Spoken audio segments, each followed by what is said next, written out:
తూర్పుగోదావరి జిల్లా వాడపల్లి వెంకటేశ్వర స్వామి టెంపుల్ అండి ఇదంతా కూడా పార్కింగ్ ప్లేస్. ఒక రెడ్డి గారు డొనేట్ చేశారంట స్వామివారికి. ఎంత పెద్ద ప్లేస్ ఉంది చూసారా. ఇది ఎన్ని ఎకరాలో తెలియదు కానీ నాకు చాలా పెద్ద ప్లేస్ అండి. ఆటోలు, కార్లు అన్నీ ఫుల్గా నిండిపోతే సాటర్డే వచ్చిందంటే. బైకులు, బస్ ఫెసిలిటీసే ఎక్కువగా లేవు. ఒక సాటర్డేనే ఎక్కువగా ఉంటాయి. అప్పుడప్పుడు ఒక బస్ కనిపిస్తూ ఉంటుంది. శనివారం మాత్రం అన్ని చోట్ల నుంచి వేసినట్టున్నారు. మేము సోమవారం వెళ్ళాము. ఇక్కడే పక్కన గోశాల ఉంది, చాలా పెద్దది, బాగా మెయింటైన్ చేస్తున్నారు. దోమలు వెళ్లకుండా దోమతెరలు, ఫ్యాన్లు అన్నీ చాలా బాగా మెయింటైన్ చేస్తున్నారు. నీట్గా ఉంది, చాలా బాగుంది, విశాలంగా పెద్దది. గోవులు కూడా చాలా ఎక్కువగానే ఉన్నాయి, బాగా మెయింటైన్ చేస్తున్నారు.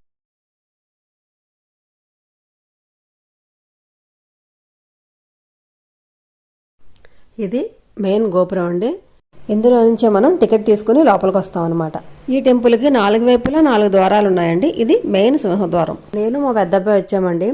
వాడికి 7 వారాలు చేయడం కుదరక 7 వారాలు ఇంట్లో పూజ చేసుకుని ఒక్కరోజే 7 వారాల ప్రదక్షిణలు చేశాడనమాట. అంటే వారానికి 7 ప్రదక్షిణలు చెప్పిన 7 వారాలకి 7 ఏళ్ళు 49 ప్రదక్షిణలు చేశాడనమాట. అలా చేయొచ్చా అంటే మేము అలా చేద్దాం అనుకున్నాం, అలాగే చేసాం. చాలా బాగా జరిగింది మాకు. వారం కూడా శనివారం వెళ్ళలేదండి, మేము సోమవారం వెళ్ళాము. ఎందుకంటే కొంచెం ఖాళీగా ఉంటుందని, దేవుణ్ణి ప్రశాంతంగా చూడొచ్చని, మాకు ప్రదక్షిణలు కూడా బాగా జరుగుతాయని. ఓ తన్నుకొని తోసుకొని గుద్దుకొని వెళితే మనకు మనశ్శాంతి ఉండదు. మనస్ఫూర్తిగా భగవంతుని చూడలేం. పదండి పదండి తోసేస్తారు. ఆ గోలే మన చెవులు వినిపిస్తూ ఉంటుంది. నేనైతే 7 ప్రదక్షిణలు చేశాను.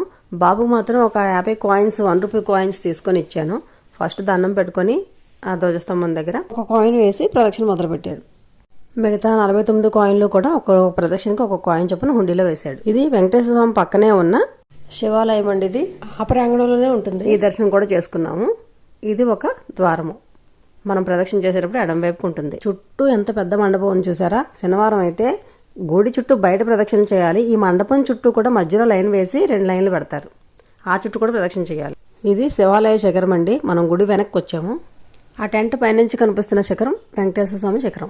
ఇక్కడ విమానం వెంకటేశ్వర స్వామి దర్శనం చేసుకుని ఇలా స్ట్రైట్గా ప్రదక్షిణకు వెళ్ళిపోయేవాళ్ళం చుట్టూ. అలాంటిది ఇప్పుడు హుండీ లెక్కింపు వలన అక్కడంతా బ్లాక్ చేశారు. ఆ ప్రదక్షిణ హుండీ అని కనిపిస్తుంది కదా, ఆ పక్క నుంచి మండపం చుట్టూ తిరగవలసి వచ్చింది. సరే, దీని పక్క నుంచి కూడా వే ఉంది. ఆ పక్క నుంచి మొత్తం మండపం చుట్టూ కూడా తిరిగాం. మా చెల్లి వాళ్ళు యూఎస్లో ఉంటారండి. వాళ్ళు వచ్చిన ప్రతిసారి కూడా పెద్ద తిరుపతి, ఈ వాడపల్లి వెంకటేశ్వర స్వామి టెంపుల్కి కంపల్సరిగా వెళతారు. వెళ్ళినప్పుడు మా మరిది గారు 7 వారాల ప్రదక్షిణలు కూడా ఒకేసారి చేసేస్తారు. వాళ్ళకి చాలా నమ్మకం.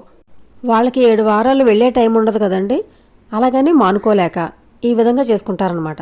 మంచి ఉద్దేశమే కదా. ఈ పక్కంతా చుట్టూ గ్రిల్ పెట్టేసి టెంట్లు